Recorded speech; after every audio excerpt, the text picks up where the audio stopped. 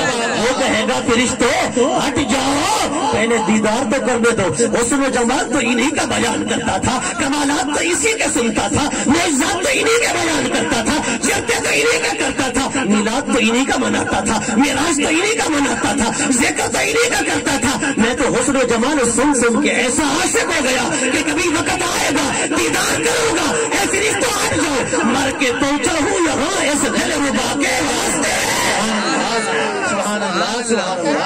عاشق دی حالت ہو گئی, عاشق دی تو جڑا ہو سے گستاخ بے ادب. اچھا ایمان نال حدیث پاک وچ کہ سرکار کائنات امام الانبیاء نے فرمایا ابو جہل سے جب سوال ہوگا نا ما کنت تقول فی ھذا الرجل, وہ کہے گا ہاں لا ادری, افسوس میں نہیں جانتا. ابو لہب سے سوال ہوگا ما کنت تقول فی ھذا الرجل, بتا یہ ہستی کون ہے, وہ کہے گا ہاں لا ادری میں نہیں جانتا. اچھا ایمان سے بتانا کہ ابو جہل نے حضور کو نہیں دیکھا, دیکھا تھا، ابو لہب نے دیکھا تھا، پھر جواب یہ کیوں ہے کہ ہاں لا ادری، افسوس افسوس میں نہیں جانتا، حالانکہ دیکھا ہے لیکن جواب صحیح نہیں دے رہے۔ جواب صحیح کیوں نہیں دے رہا ہے؟ میں نے کہا اس آنکھ سے دیکھا ہے نا، اس سے نہیں دیکھا، اور جنہوں نے اس سے دیکھا صدیاں بھی گزر گئی۔ غازی ممتاز حسین قادری آیا صدیوں بعد، تو حضور کے بارے سوال ہوا تو وہ کہے گا فرشتوں کیا پوچھتے ہو، یہ کون ہے، یہ ان کے بارے میں کیا کہتا تھا، میں تو مر کر بھی انہیں کی خاطر آیا ہوں۔ وہ پہچان رہا ہے اور وہ نہیں پہچان رہا، جو دیکھتے رہے ساری زندگی نہیں پہچان رہے، جو نہیں دیکھتے رہے وہ پہچان رہے ہیں۔ آخر وجہ کیا ہے؟ وجہ یہ ہے کہ انہوں نے سر کی آنکھ سے دیکھا، انہوں نے دل کی آنکھ سے دیکھا ہے، انہوں نے دل کی آنکھ سے دیکھا ہے۔ حضرات گرامی، حضور سرور عالم صلی اللہ علیہ وسلم کی عظمت و شان تو جس پہلو سے بھی دیکھی جائے، جس پہلو سے دیکھی جائے، ما وراء الورا ہے۔ کیا ہے؟ ما وراء الورا۔ بات چلی تھی امام سے، کس سے؟ امام سے۔ میں نے کہا ابو بکر کو امام کسی ایرے غیرے نتھو خیرے نے نہیں، خود حضور نے بنایا ہے۔ اچھا جس کو حضور امام بنائے، اچھا ایک بات بتانا مجھے کہ میرا اپنا ہجرت والی رات جب سرکار مکہ چھوڑ کر مدینہ جا رہے تھے، حضور نے امانتیں سپرد کی تھی حضرت مولا علی کو۔ کس کی؟ کفار کی۔ کس کی؟ کافروں کی امانتیں تھی نا، چونکہ وہ کافر تھے لیکن حضور کو امین مانتے تھے کہ حضور ہے امین۔ حضور نے فرمایا علی یہ کافروں کی امانتیں ہیں، یہ دے کر آ جانا، لیکن ایمان سے بتانا رب نے اپنی امانت کس کو دی تھی؟ نہیں سمجھے بات؟ اور میں نے کہا حضور نے اپنی امانتیں علی کو دی، جو امانتیں تھی کافروں کی، اور رب نے اپنی امانت دی ابو بکر کو۔ فرمایا ابو بکر یہ میرا محبوب ہے، اسے مکہ سے مدینہ لے جا۔ میں نے کہا جو کافروں کی امانت کی حفاظت کرے وہ تو حق کا امام ٹھہرے، وہ جو خدا کی امانت کی حفاظت کرے وہ سبحان اللہ۔ میں نے کہا ابو بکر کو بک بک نہ کر، اور جس گھوڑے پہ امام حسین پہ تھے میں نے کہا تو اس گھوڑے کی تعظیم کرتا ہے، اس کے پیچھے سے گزرتا ہے، اس کا ادب کرتا ہے۔ میں نے کہا صدیق تو وہ ہے جس کے کندھے پہ مصطفیٰ سوار ہوا، میں نے کہا حسین سوار ہو گھوڑے پہ، تو ادب کرتا ہے تو جس میں حسین کا نانا سوار ہوا۔ سبحان اللہ۔ نعرہ تکبیر، نعرہ رسالت، نعرہ خلافت، نعرہ حیدری، عظمت سیدنا صدیق اکبر، علماء حق اہل سنت، جشن عید میلاد النبی۔ سبحان اللہ سبحان اللہ سبحان اللہ سبحان اللہ سبحان اللہ۔ یہ ناراض ہو رہے ہیں میرا خیال، سبحان اللہ موضوع چینج کرے ہیں، سبحان اللہ، موضوع کو تبدیل کرے ہیں۔ یہ سخت لگ رہا ہے نا؟ نہیں لگ رہا صاحب؟ سبحان اللہ۔ تو پھر بولو نا محبت کے ساتھ سبحان اللہ۔ چلو دو ایک باتیں میلاد کے حوالے سے۔ سبحان اللہ۔ حضرت سیدہ اما حلیمہ سعدیہ فرماتی ہیں میرے بچے جب بکریاں چرانے کے لیے جاتے تھے نا تو سارا سارا دن لگا کے آتے، بعض اوقات بکریاں بھوکی ہوتی، پیٹ خالی ہوتا، لیکن جب سے میں حضور کو لائی نا اور حضور چلنے کے قابل ہوئے، چلنے پھرنے کے، کہتے ہیں کہ جاتے پہلے دن گئے بس جلدی سے دوپہر سے پہلے پہلے واپس آ گئے، بکریوں کے میں نے پیٹ دیکھے تو بھرے ہوئے تھے، بکریاں بھی سیراب پیٹ بھر چکے۔ میں نے پوچھا بیٹو کیا وجہ ہے؟ کوئی چراگاہ نہیں ملی؟ تمہیں کسی نے بکریاں نہیں چرانے دی؟ بیٹو نے کہا امی جان بکریاں تو چر کر آئی ہیں، پیٹ بھی بھرے ہوئے ہیں، لیکن دیکھو نا جب سے ہمارے عربی بھائی آئے ہیں یہ ہمارے آگے آگے چلتے ہیں، جہاں ان کا قدم لگتا ہے وہاں سبزہ اگاتا ہے، وہاں سبزہ اگاتا ہے، ہماری بکریاں چرنے لگ جاتی ہیں، بس جاتے جاتے سبزہ اگتا جاتا ہے، ہماری بکریاں چرتی رہتی ہیں، پیٹ بھر جاتا ہے، پھر یہ واپس لے آتے ہیں۔ اللہ اکبر۔ میں نے کہا حضور کے قدم لگے سبزہ کیوں نہ اگے؟ اگر کوئی بندہ اعتراض کرے تو حضرت جبرائیل علیہ السلام جس گھوڑی پر سوار ہو کے آئے تھے نا، اس گھوڑی کے قدم جہاں لگتے تھے، قرآن پاک کا یہ واقعہ ہے، گھوڑی کے قدم جہاں پر لگتے تھے وہاں سبزہ اگاتا تھا۔ کیا اگاتا تھا؟ سبزہ اگاتا تھا۔ اچھا وہ سبزہ اگاتا نا، تو حضرت موسیٰ علیہ السلام کے دور کا جو کافر تھا جس کا نام تھا سامری، اس نے دیکھا حضرت جبرائیل کی گھوڑی کی یہ شان ہے، جہاں قدم لگتے ہیں اور سبزہ اگاتا ہے، اس کے تو پاؤں میں بھی زندگی دینے والی کرامت ہے، اس کے تو پاؤں میں بھی حیات بخشنے والی کرامت ہے۔ اس نے وہیں سے مٹی اٹھائی اور اس نے سونے کا ایک بچڑا تیار کیا تھا جس کا ذکر قرآن میں ہے، وہ بچڑا، اس نے وہ مٹی تھوڑی سی اٹھا کے نا تجربے کے طور پر اس سونے کے بنے ہوئے بچڑے کے منہ میں رکھی تو وہ اسی طرح بولنے لگ گیا جیسے ایک زندہ بچڑا بولتا ہے۔ نہیں سمجھے بات؟ قرآن بھی سمجھ گیا کرو نا، ایک قرآن کا سچا واقعہ، وہ بچڑا بولنے لگا۔ اب سامری نے کہا دیکھو میں خدا ہوں، تم پوجا کسی اور کی کر رہے ہو، موسیٰ نے تمہیں جو ہے وہ گمراہ کر دیا ہے، تم پوجا میری کرو یا بچڑے کی کرو۔ تو انہوں نے حضرت موسیٰ علیہ السلام تورات لینے گئے، واپس آئے تو وہ بچڑے کے سامنے سجدہ ریز ہو رہے تھے، بچڑے کی پوجا کر رہے تھے۔ اللہ اکبر۔ میں نے کہا حضرت جبرائیل کی گھوڑی کے لگے قدم وہاں سبزہ بھی اگائے اور اس کی مٹی بچڑے کو زندگی دے دے، اور میں نے کہا جب حضور کا قدم لگ جائے، یہ تو گھوڑی ہے جبرائیل کی، اور میں نے کہا جہاں ابو بکر کا قدم لگ جائے جو حضور کی سواری بنائی، میں نے کہا جبرائیل کی سواری کی یہ شان ہے تو مصطفیٰ کی سواری کی شان کیا ہوگی؟ اسی لیے تو ایک مرتبہ سرکار جا رہے تھے، ایک مائی صاحبہ آگے آ گئی، مائی صاحبہ نے کہا میرا بیٹا کہاں ہے؟ اس کا بیٹا حالانکہ انتقال کر چکا تھا۔ حضور نے فرمایا ہمیں پتہ نہیں۔ پھر حضرت فاروق اعظم انہوں نے فرمایا ہمیں بھی خبر نہیں، پیچھے آ رہا ہے اس سے پوچھو۔ اسی طرح چلتے چلتے ابو بکر صدیق آ رہے تھے، جب اس نے اس سے پوچھا نا تو آپ نے فرمایا وہ آ رہا ہے۔ وہ بڑھیا جب پیچھے گئی دیکھا کہ اس کا بیٹا زندہ ہو چکا تھا، اور میں نے کہا حضور کے غلام تو مردوں کو زندہ کر دیتے ہیں، تو کہتا ہے حضور نے کبھی زندہ نہیں کیے۔ حضرت سیدہ حلیمہ سعدیہ فرماتی ہیں جب ہم حضور کو لے کر گئے نا قبیلہ بنو سعد، فرماتی ہیں رات کا اندھیرا ہو گیا تو ہمارے پاس کوئی لالٹین، کوئی چمنی، کسی طرح کا کوئی بیٹری وغیرہ کا انتظام نہیں تھا، تو آپ فرماتی ہیں بِأَنْوَارِ وَجْهِهِ صلی اللہ علیہ وسلم امشی، فرماتے ہیں حضور کے چہرے کی روشنی اتنا تھی ہم آپ کے چہرے کی روشنی میں چلتے رہے، ہم آپ کے چہرے کی روشنی میں چلتے رہے۔ حضرت سیدہ اماں حلیمہ سعدیہ فرماتی ہیں حضور کے چہرے کی روشنی کا عالم یہ تھا۔ حضور کی رڈائی اماں ہے نا حضرت اماں حلیمہ سعدیہ، حضور کی جتنا رڈائی والدہ ہیں، اعلیٰ حضرت نے فتاوی رضویہ کے اندر بڑی تفصیل سے لکھا ہے، آپ فرماتے 14 دائیاں ہیں حضور کی، کتنا؟ 14 دائیاں جنہوں نے حضور کو دودھ پلایا ہے۔ فرماتے ہیں وہ ساری کی ساری حضور کو دودھ پلانے کی برکت سے مسلمان ہو گئی، سب نے کلمہ پڑھا اور مسلمان ہو گئی۔ میں نے کہا مولوی جی یہ آن دی ریکارڈ بات ہے کہ حضور کی رڈائی مائیں ساری مسلمان ہو گئی کلمہ پڑھ کر، حضور کی امتی بن گئی۔ میں نے کہا حضور کی سگی والدہ، میں نے کہا مولوی ابھی بات سمجھ نہیں آئی، فتوے لگا رہا ہے کہ جی حضور نے مولا علی سے پوچھا علی بتا تیرے، حضرت علی نے پوچھا آقا میرے ماں باپ، تو حضور نے فرمایا میرے باپ ماں باپ اور تیرے ماں باپ دونوں ادھر ہیں، معاذ اللہ نقل کفر نباشت۔ میں نے کہا مولوی جی پڑھا کہاں سے ہے، تھوڑی عقل کر۔ میں نے کہا عام ہستی نہیں، نبی کی اماں ہے، نبی کی اماں ہے۔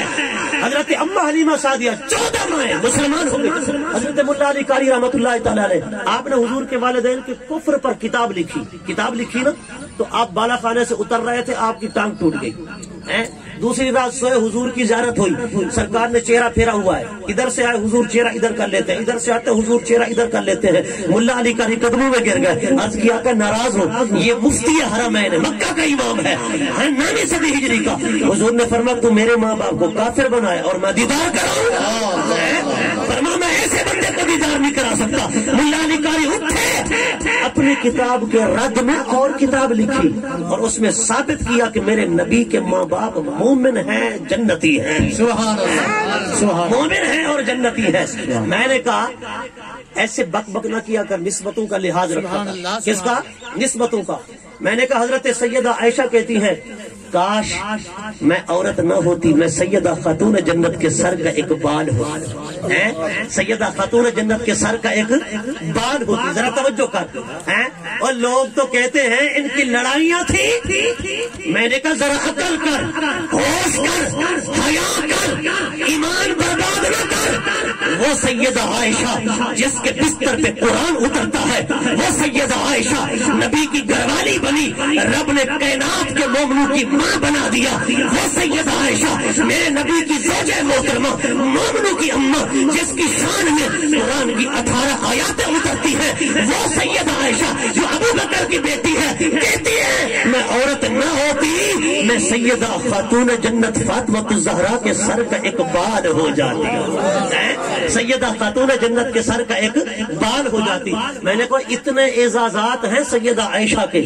مگر وہ کہتی ہے سارے نہ ہوتے، میں سیدہ خاتون جنت کے سر کا ایک بال ہوتی۔ میں نے کہا یہ محبت نہیں تو اور کیا ہے، اور یہ ہے ابو بکر کی آل، وہ ہے حضور کی آل۔ میں نے کہا جدائیاں پیدا نہ کر، صحابہ اور اہل بیت میں کوئی جھگڑا نہ تھا، وہ آپس میں رحماء بینہم تھے، شیر و شکر تھے، کیا تھے؟ شیر و شکر تھے۔ حضور نے فرمایا انی تارکم فیکم الثقلین، دو بھاری چیزیں تمہارے درمیان چھوڑے جا رہا ہوں، دو بھاری چیزیں، ایک تو ہے نا قیمتی، حضور نے فرمایا قیمتی نہیں بھاری، قیمتی نہیں بھاری، ایک اللہ کا قرآن اور دوسرا میری آل، دوسرا میری آل۔ دیکھیں آل ہے کشتی کی مانند، اصحاب ہیں ستاروں کی مانند۔ جب پہلے زمانے میں لوگ دریاؤں کا سفر کرتے تھے نا، کشتی میں بیٹھتے، ستارے دیکھتے تو پھر وہ پار لگ جاتے تھے، ان کی کشتی پار لگ جاتی تھی۔ حضور نے فرمایا میرے صحابہ نجوم ہدایت ہے، ہدایت کے ستارے ہیں، اور میری اہل بیت کشتی کی مانند ہے۔ فرما محبت اہل بیت کی کشتی میں بیٹھو، صحابہ سے ہدایت حاصل کرو، فرما تمہارا بیڑا پار لگ جائے گا، تمہارا بیڑا پار لگ جائے گا۔ میں نے کہا دونوں کا دامن تھام، دونوں کا۔ پھر یہ کہنا کہ چند ایک مسلمان تھے، مومن تھے، باقی نہیں، میں نے کہا دور پھٹے تیرا منہ، اگر باقی نہیں تو پھر صدیق اکبر کا ذکر قرآن میں کیوں آیا؟ عمر کی زبان پر قرآن کیوں بولا؟ حضور فرماتے ہیں ان اللہ ینطق علی لسان عمر، فرما عمر وہ ہے جس کی زبان پہ خود خدا بولتا ہے، اور عثمان وہ ہے جس کو حضور نے اپنی شہزادیاں عطا کی۔ آج لوگ یہ بھی کہتے ہیں حضور کی ایک بیٹی ہے، اور میں نے کہا ایک نہیں، سرکار کی 4 بیٹیاں ہیں۔ اٹھا کلینی کی کتابیں، اٹھا خمینی کی کتابیں، اٹھا اصول کافی، اٹھا فروع کافی، اٹھا رجال کشی، اٹھا تاریخ خمیس، اٹھا منہاج العابدین، اٹھا تفسیر قرطبی۔ میں نے کہا ان سب نے لکھا نبی کی ایک نہیں، نبی کی 4 بیٹیاں ہیں۔ ایک بیٹی کا نام ام کلثوم ہے، دوسری بیٹی کا نام حضرت زینب ہے، تیسری بیٹی کا نام سیدہ رقیہ ہے، چوتھی بیٹی کا نام سیدہ فاطمہ الزہرا ہے۔ سبحان اللہ، سبحان اللہ، نعرہ تکبیر، نعرہ رسالت، نعرہ خلافت، نعرہ حیدری، عظمت مقام مصطفیٰ۔ سبحان اللہ، سبحان اللہ۔ دل سنی بولا کرو، اتنی میں نے کتابوں کے حوالے دیے، اور میری کتابیں نہیں، یہ ان کی ہیں، حوالے کا میں ذمہ دار ہوں، آؤ نہ دکھاؤں۔ کہتے ایک بیٹی تھی، اور میں نے کہا بڑے افسوس کی بات ہے 4 بیٹیاں تو تیرے باباؤں نے لکھ دی، تو کہتا ہے ایک بیٹی تھی۔ 4 بیٹیاں حضور کی، کتنی؟ اور 2 آئیں سیدنا عثمان ذو النورین کے نکاح میں۔ حضور نے فرمایا یہ تو 2 ہیں، رب مجھے 40 بھی عطا کرتا تو یکے بعد دیگر عثمان غنی کے نکاح میں دیتا۔ حضور کی بیٹی حضرت رقیہ بیمار تھی، حضرت عثمان نے کہا آقا چلنا ہے میں نے جنگ پر۔ حضور نے فرمایا نہیں تو ٹھہر، جنگ پہ نہ چل، تو میری بیٹی کی تیمارداری کر، دیکھ بھال کر، جو تیری زوجہ ہے میری بیٹی ہے اس کی دیکھ بھال کر، بس تو یہاں رہے، اللہ تجھے ثواب عطا فرما دے گا۔ میں نے کہا اٹھا، لوگ کہتے ہیں نبی کو کوئی اختیار نہیں، میں نے کہا اگر اختیار نہیں پوچھ بخاری سے، پوچھ مسلم سے، پوچھ ترمذی سے، پوچھ ابن ماجہ سے، پوچھ ابو داؤد سے، پوچھ نسائی سے، اور پوچھ بیہقی سے۔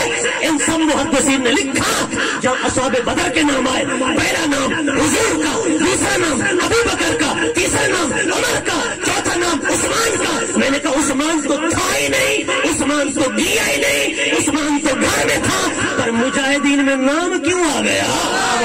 کیا کہنے مجاہدین میں نام کیوں آ گیا؟ میں نے کہا آج اگر کوئی ماسٹر، کوئی ٹیچر سکول میں حاضر نہ ہو تو ہیڈ ماسٹر اس کی حاضری نہیں لگا سکتا۔ حضرت عثمان حاضر تو نہیں تھے پر حضور نے حاضری کیوں لگا دی؟ کیا کہنے پتا چلا حضور مختار ہے، جس کو چاہے جو عطا کر دے، جس کو چاہے جو عطا کر دے۔ مالک کونین ہے، وہ پاس کچھ رکھتے نہیں، دو جہاں کی نعمتیں ہیں ان کے خالی ہاتھ۔ حضرات گرامی، حضور نے ابو بکر، عمر، عثمان سب کی تعریف بیان کی، بلکہ سارے صحابہ کی صحابیت یا تاریخ سے ثابت ہے یا حدیث سے یا سیرت سے، لیکن ابو بکر تو وہ ہے جس کی صحابیت سیرت سے نہیں، تاریخ سے نہیں، حدیث سے نہیں، خود قرآن سے ثابت ہے۔ سبحان اللہ، خود قرآن سے ثابت ہے۔ یہ پچھلا مہینہ حضرت سیدنا ابو بکر صدیق کے حوالے سے گزرا نا، تو صدیق اکبر کی شان ہی نرالی ہے۔ خدا کی قسم یارو، حضرت ابو بکر جیسا، میں نے کہا وہ اپنے ہمیشہ غم دیتے ہیں۔ ابن حزم ظاہری لکھتا ہے کتاب، یہ اندلسی ہے، اندلس کا رہنے والا ابن حزم ظاہری اندلسی، وہ کہتا ہے حضرت عیسیٰ علیہ السلام کا قول نقل کرتا ہے، وہ کہتا ہے ہمیشہ بندے کی عزت اپنے علاقے میں نہیں ہوتی۔ وہ کیا کہتا ہے؟ بندے کی عزت ہمیشہ اپنے علاقے میں نہیں ہوتی۔ یہ عیسیٰ علیہ السلام کا قول نقل کرتا ہے، بڑی پکی بات کر رہا ہوں۔ وہ ابن حزم ظاہری لکھ گیا، میں نے کہا بڑے افسوس کی بات ہے ابن حزم ظاہری نے یہ بات لکھ دی، ابن حزم ظاہری نے یہ بات لکھ دی، اور میں نے کہا حضور تو خدا کی قسم مکہ میں رہے، لوگوں نے ہجرت کرنے پر مجبور کر دیا، ہجرت کرنے پر مجبور کر دیا، غیر لگ گئے کہ حضرت آدم علیہ السلام کے پاس نبوت تھی، ایمان تھا، شریعت تھی، حضرت نوح کے پاس شریعت تھی، اسلام تھا، حضرت شیس کے پاس شریعت تھی، اسلام تھا، حضرت موسیٰ کے پاس شریعت تھی، اسلام تھا، کتاب تھی، حضرت ابراہیم کے پاس شریعت تھی، اسلام تھا، کتاب تھی، حضرت داؤد کے پاس شریعت تھی، اسلام تھا، کتاب تھی، حضرت عیسیٰ تک جتنے پیغمبر آئے اسلام بھی ہے، شریعت بھی ہے، دین بھی ہے، اور اگر نہیں ہے تو ابو بکر جیسا غلام نہیں ہے۔ اور محمد عربی کی وہ ذات ہے جن کے پاس شریعت بھی ہے، دین بھی ہے، اسلام بھی ہے، اور ابو بکر صدیق جیسا غلام بھی ہے۔ کافر لکھ گئے، غیر مسلم مان گئے، پرائے مان گئے، وہ تو کلمہ بھی پڑھے نبی کا، حسن حسین کے نعرے بھی لگائے، پھر ابو بکر کو بک بک بھی کرے۔ میں نے جمعہ پہ بتایا، میں نے کہا وہ کتا اصحاب کہف کے پیچھے بھاگا نا کتا، تو اصحاب کہف کے ایک ولی نے روڑا مارا، ایسے روڑا مارا، اس نے کہا مولا اس نے روڑا کیوں مارا ہے، زبان تو دینا میں اپنے دل کی بات بتاؤں۔ رب نے زبان دی، امام قرطبی نے لکھا، اس نے اپنے اگلے ہاتھ اٹھائے اوپر، اس نے یہ دعا مانگی، اللہم انی احب اولیاء اللہ والصالحین۔ وہ اصحاب کہف کے ولیوں، کتا ضرور ہوں پر تمہیں بھونکوں گا نہیں، کتا ضرور ہوں پر تمہیں بھونکوں گا نہیں۔ اور میں نے کہا بھونکا نہیں رہا تو رب نے جنت ہی بنا دیا، رب جنت میں بھیجے گا، سب نے لکھا ہے۔ میں نے کہا کتا ہو کر اصحاب کہف کو نہیں بھونکتا، اور تو بندہ ہو کر اصحاب محمد کو بھونکتا ہے، کیوں؟ اگر کتا ہو کر اصحاب کہف کو نہ بھونکے جنت میں جائے، اگر تو بندہ ہو کر اصحاب محمد کو بھونکے گا تو جنت میں نہیں جائے گا، تیرا ٹھکانہ پھر جہنم ہے۔ بولو محبت سبحان اللہ، سبحان اللہ۔ اس پہ کمپرومائز نہیں ہو سکتا۔ حضور کی عزت پہ، ناموس رسالت پہ، ناموس اہل بیت پہ، ناموس صحابہ پہ بالکل نہ کرنا، ورنہ ایمان برباد ہو جائے۔ جہاں ایسی چیز دیکھیں اس کا بائیکاٹ کریں، اس سے دور ہوں، اس کا کلا کما کریں۔ کیوں کہ عقیدے کی درستگی پہلے ہے، عمل کی درستگی بعد میں ہے۔ میں نے کہا عمل ڈھیڑوں برابر تھے، ڈھیڑوں عمل ہیں، بہت سارے عمل، بیٹھا بھی جنت میں تھا، رب نے کہا گیٹ آؤٹ اخرج، مجھ سے پوچھا کون، میں نے کہا شیطان، عمل بھی زیادہ ہے لیکن رب نے کہا نکال جلدی کر۔ لیکن ایک وہ ہے جس کے پاس عمل بھی نہیں لیکن جائے گا جنت میں، وہ کون ہے؟ وہ اصحاب کہف کا کتا ہے۔ اور میں نے کہا بعض اوقات عمل بھی ہو، بیٹھا جنت میں ہو، پر سائی نکال دیتے ہیں، اگر عمل بھی نہ ہو وہ بھی باہر ادب چا کرے جنت عطا ہو جاتی ہے. اس لیے میں نے کہا عملوں پہ مان نہ کر. میں یہ نہیں کہہ رہا کہ عمل نہ کر، عمل کر، لیکن عملوں پہ فخر نہ کر، عملوں پہ انحصار نہ کر، عملوں پہ اقتصار نہ کر، عملوں پہ اکتفا نہ کر، عملوں پہ بھروسہ نہ کر، عملوں پہ اعتماد نہ کر. اگر اعتماد کرنا ہے تو عقیدے پہ کر، ادب پہ کر، تعظیم پہ کر، احترام پہ کر. کس کا احترام؟ نبیوں کا، رسولوں کا، صحابہ کا، اہل بیت کا، اولیاء کا، اغواث کا، اقطاب کا، اللہ کے سب پیاروں کا. سبحان اللہ. اگر ادب کر لے گا تو جنت میں جائے گا، ادب نہیں کرے گا تو پھر جہنم میں جائے گا. دعا ہے اللہ رب العزت